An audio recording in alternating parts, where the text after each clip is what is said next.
screwing around and start!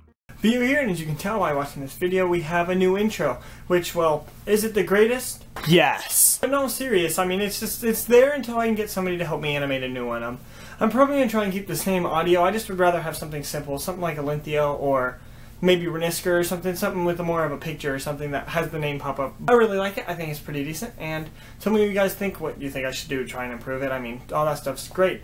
Anyways, this is going to be another episode inside Vio's head, as you can probably tell by the title of the video. And so, without further ado, let's start. First in the news, we got this wonderful channel called Mick Fart Daddy, or the Hobo Express. This guy is one of our friends, and he likes to do those little parody videos, or like as Nim Nim is doing, that Dank series. What this is he takes our videos and he makes them stupid. And so, in all honesty and all seriousness, I'm going to put a link right here. This is where you're going to click, and you're going to go watch the video. It's 1 minute long, and it's making fun of... We bought some battle pack, and we weren't going to record it, and we pulled pretty decently for it, but I mean, screw that, we didn't want to record battle pack opening, but in the end, we just figured... He had his camera and he recorded us doing stuff and he made it really dumb. So make sure to click right here, and if you like the video, make sure to go like his video, sub to his channel so he's really confused where all the subs came from, and then make sure to come back and watch this. For the rest of this video, what we've got is a lot of different little silly topics that I'm going to discuss. First off, if you're watching the video now, it means that today we've got this wonderful new set having this sneak preview today. This sneak preview has wonderful, awesome, marvelous cards, and I'm super excited. There's only one problem. Thanks to a couple channels that I'm not going to mention, Asian Eyes, capital G. Sorry about that, I don't know what came over me, I just had a couple coughs. Anyways, this deck called Genryu just got recently really hyped. It is a deck that Blue's been wanting to build ever since the very beginning announcement, because it had its own synchro version of Medolce Queen, which is something that he's really been very interested in trying to get something similar. He's always been obsessed with synchros. I can almost say in almost every deck he's ever built, he's found a way to put a tuner in it. In the end, we have different ways of synchroing, and this is the new synchro-based deck, and it takes a very interesting concept that he's always liked, the floaters and stuff like that, the different attributes, and being able to synchro into monsters that are unable to be stopped. And it's like, it's a really cool archetype, and he was hoping they'd be all common, because, I mean, nobody was caring about them at all. And then they were all revealed super. And all the other cards are ultra and secret and such. And he was like, oh my gosh, there's a silly meme going on, the stinking card is a tier, because that's the single tier shed by every single player trying to build the deck before the hype. These wonderful YouTubers, they decided to hype up this cards, and they were, one of them was hoping it would not get too hyped, but I mean, he posted a video about it, so I mean, it's gonna be hyped. But in the end, I mean, it's a really interesting deck. I think it's pretty cool, and we're going to try and get all the cards. Tomorrow, we're going to be trying to get 2 Dante. If you guys pull a Dante, we're willing to buy it, and we need to buy it and get it shipped to us before the 23rd. I'm saying that because there's a regional, and we are trying to get Matt to play Dante's Inferno, and he says he'll play it if we can get him all the cards, and the only card that's going to be difficult to get is Dante. We have access to every other card in the entire deck, and almost spot everything in the extra deck. All the other ones are rares, and we're going to be buying a lot of packs to try and get them all, but the main thing we're going to try and worry about is we need 2 Dante for him to play this deck. So if you guys get Dante, put it in the comment section below, and please, we'll buy it from you. I mean, give us a deal, I guess, because we don't want to pay too much for it, but it'd be very, very helpful if you could do that for us. Now that I'm done asking for cards and stuff, we're going to get more into some more interesting stuff. As I said, we are going to the sneak preview tomorrow, and so what am I going to be doing in that sneak preview? Well, I'm going to be buying packs. Not going to compete tomorrow. I was hoping to compete, and 2 things interfered. 1, my wiretap never came. Sad. So I have a Reckless Greed in there right now as a proxy, and who wants to use Reckless Greed as a stinking proxy? That's dumb. Second thing is, it's Blue's birthday today, so make sure to put a comment in the bottom thing saying happy birthday to Kale or happy birthday to Blue. It's his birthday. He just turned 18 because he's the youngest right now on Team PointyStar, so make sure to say happy birthday. Speaking of Blue, we were testing his deck for the regional, which is on the 23rd in Des Moines. I believe it is being held at Hy-Vee Hall, like it generally is in Des Moines. It's no special, super crazy event, but it's a regional that we like to go to, and it's always been fun. So I decided to test his deck. His deck was tested. I've used like 4 different decks, like Heraldic Beast, Medolce, Windup, and stuff like that, and he held his own in every single one of the things. We took his deck and we fixed it. He's gotten his Wolfbark. We purchased everything. The only card he's missing is, I think, like 1 spell, and we're all purchasing Shark Knights right now. Oh my gosh, right?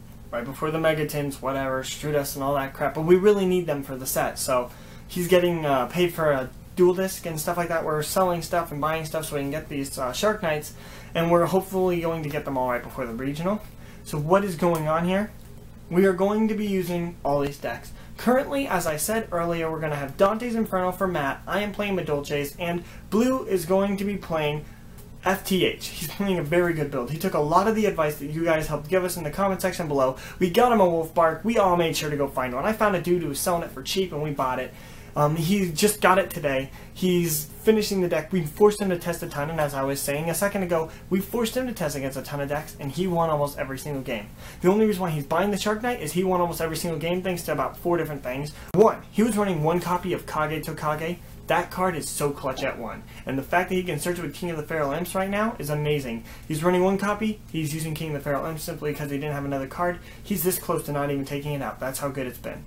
2, he used Lavalval Chain a lot. This card says put on top of your deck either Wolfbark or Diana. Next turn you draw and you can go MST with with the Trap Chicks, Minor Mallow in the grave, or you can just, you know, Diana for Diana, set a trap, and your opponent, it pretty much says you cannot summon next turn. Going XYZ is amazing. And in bad situations, he can also send to the graveyard a card such as the Minor Mallow, or just a random Fire Fist monster to pull back out using the Wolfbark or Diana if he has one in his hand. 3, he is using a wonderful card called Shark Knight. Every time he summons Shark Knight, he did very well. It's a very good card in this deck, and especially being able to stack cards using the Lavalval Chain, he is able to then pull Shark Knight out. He never had a duel where he would have been able to pull out Exciton, and never once would Exciton have helped him, but he needed that Shark Knight, and so that's what convinced him to finally build the deck and finally use the card. 4, he has to believe in a better man that believes in him. He was about to lose 1 duel, and Better Man said, no, don't quit. Do not scoop. Do not scoop, you will win next turn. The next turn he won.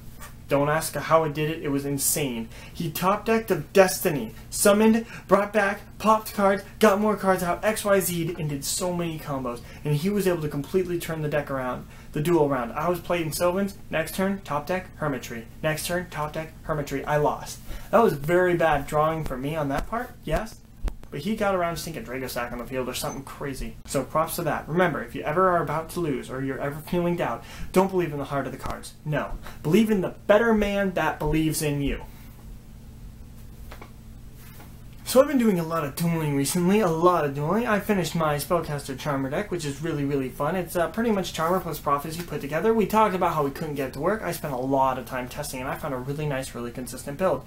You guys want a list? Ask in the comment section below. I've almost finished building it IRL, and if we get enough people who want to see it, I will do a deck profile video for you. So just put that in the comment section if you want it. This is a video I'm going to heavily try and get you guys to comment below, because, I mean, I really like it when people do, so. Out of all the dueling I've been doing, I've been realizing there's a couple decks that I play or own right now that I don't really like playing per se. I have the Gustos, which I'm like 1 card from finishing or 2 cards from finishing. All I'm missing is an E-Telly and technically a Sprees, but right now I'm just using a different synchro. I'm running 2 Sprees currently and 2 E-Telly, and the more I play the deck, the more I realize it's just not my playstyle. I mean, being able to summon a monster that says your opponent takes all damage instead of you is really good, but the problem with it is my opponent's not summoning big enough monsters for that to matter. My opponent summons Firehand, and I crush everything into it. I do maybe like 2,000 damage, and then I have a Sprees, which can now be popped by the Firehand on the next turn. No, that's bad. So there's that kind of issue that's kind of hitting with the deck, is there's a very few big monsters. And when people start playing decks that have bigger monsters, or monsters like 3,000 attack, it's going to be really good. Sprees might be able to fight very well against the Aquapoth killer thing, because, I mean, who knows, because her effect doesn't activate, it's continuous and stuff like that, so you crash it and stuff, you know. You can't target him for effects, but it doesn't mean you can't burn them for damage, so there's an interesting idea right there. I'm just not a big fan of that playing style. Another deck I'm not a big fan currently of is Sylvans. I have an interesting build. It's a build that it works. I'm not a big fan of it simply because it's like you have to play pro, and I'm trying to play a synchro variant, and the synchro variant is more fun in my opinion, but it has a little bit less consistency than the already inconsistent XYZ version, and so, I mean, it's close, but I took out the Curry Bandits because it was not helping me in the synchro version, and so it's just a little more heavily leaned towards the synchro. Being able to go first turn Felgrind is easy in this deck. I mean, just like Dragosack, but the biggest issue is you have so much of your deck devoted to synchros that you can't really focus on the XYZs. So it's fun, but not as fun, and it's a very interesting core. And the other deck I'm not having fun at all with right now is Ghost Tricks, because I do not like long duels. And that's things that I keep having to try and experience with Ghost Tricks. I like it when duels are fast, quick-paced, over with right away, meaning like you're using a deck that can spam really fast, or you can set up in the first 2 turns and bam. You just were able to do wonderful things. You're able to go off, get cards, pop your opponent's back rows, and go into the play. I'm not a big fan of Hat because they do take a couple turns, and sometimes they push into longer games. Madolches are a little bit more of a half bridge between going really fast and slow, but being able to use Queen is just like a drug I can't get off of right now. I have to play decks that use Sneak and Queen. The next thing about them is, it's just, Ghost Tricks are focused on slow games, and if I would have thought about this before, if I could have thought about this win condition, I would have played Final Countdown in Ghost Tricks when I was at 3. I mean, it would have made sense. Final Countdown, pay 2,000, and would have now allowed me to use traps. I had discard outlets in case if I drew the other ones, and if I needed to get cards I didn't want in my hand to the graveyard. And then it also says I only have to wait 10 turns, because it's 10 of your turns, 10 of your opponent's turns, yeah. But you have, I think it's like 6 attack stoppers, then you can use your traps to stop the other 4 attacks. If you, I mean, you're in a great position right there. They wipe your board clean, alright, okay, declare your attack, Lantern, set. I mean, there's so many good things about that. You constantly maintain a huge advantage, but them using stuff like Lantern and your Jack Frost, you're able to do things. And if you're going to be playing this stall with Final Countdown, you might start playing Recurring Nightmare again, just to get back those cards. There's some really, really interesting combos you can do. And the Final Countdown would have been great. I don't know why I didn't think about it before this. I mean, there were some issues, but I think that the benefits would have outweighed the stinking negatives. Right now it's at 1. Running 1, I'm actually this close to running, but I don't like playing Ghost Tricks that much anymore. All these decks are, they're fun to play, but they're not fun to play. They're not my style, you know? So I'm thinking about getting rid of them. I don't know. If you guys want me to keep them, go right ahead. If you guys want me to try and get rid of them or something, tell me in the comment section below. Like I said, I'm getting you guys involved. You know what else is happening really soon? The Battle Pack tournament. So I believe we looked around and we found a second tripod. It's not as fancy as the one I'm currently using. That allows me to sit up tall and be like, here I am, I'm sitting on a chair. But it'll allow us to do things with books and stuff to set it up a little bit and be able to hold the camera in a certain position. And we're going to try and record 2 duels at each time. There's going to be 4 duels going on, so we won't get all the duels, but we try and get certain people. We do have all of PointyStar going, and then 3 other kids, and those 3 other kids are not actually part of PointyStar, so we're going to try and focus on the PointyStar people. That way we can get, you know, more interest in you guys, but we're going to try and mix it up. And we might show a couple of the decks of PointyStar people just really quick. It won't be something like super deep thing, but it'll be like, here's what I'm running just because this is Battle Pack. It's just a basic, generic, what you might pull or what you might expect to get from a Battle Pack set. That way we can kind of mix it all together for you. So there's the Battle Pack tourney. I've been doing a lot of live streams. What do you guys think of them? I personally find them really fun to do, so I'd like to know what you guys think about them. They're a really cool way for me to get to talk to you guys and show you guys my decks and how I play them and just show you like into my head and how I'm actually dueling, which is something really cool.